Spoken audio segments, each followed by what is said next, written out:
The power crisis in Gaza has been growing unceasingly due to the Israeli blockade on the coastal enclave. Gazans suffer from power outages lasting over 8 hours on a daily basis and shortage of fuel that is required to run the generators.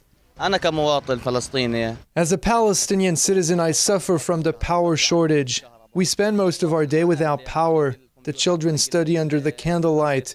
Many families were injured and even killed because of a candle catching fire or because of the generators. Until when are we supposed to bear all of this?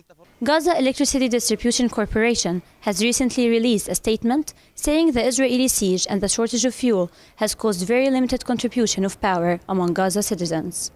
The deaths that have occurred in the last few days are not just tragedies, they are direct crimes because of the siege.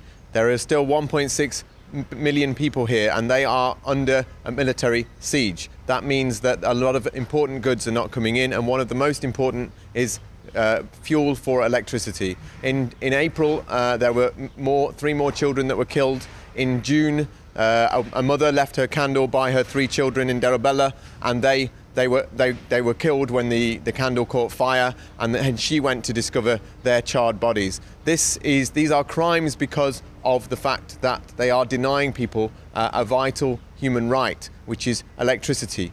Gaza's fuel shortage and power outages have led to a number of deaths. The most recent is the death of an entire family of 6.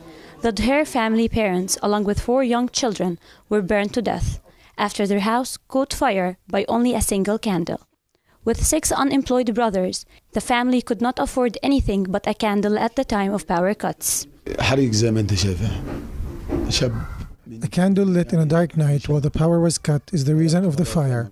In the middle of the night, we heard people screaming, "Fire, fire," but none of us could get inside.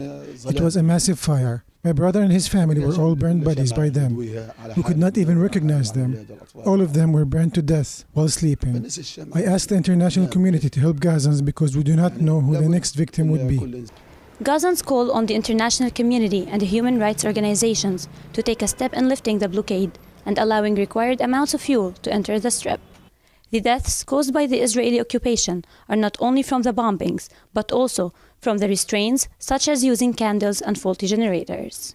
The fuel and electricity crisis continues to carry on, worsening the humanitarian situation in the blockaded Gaza. Hala Safadi Press TV, Gaza.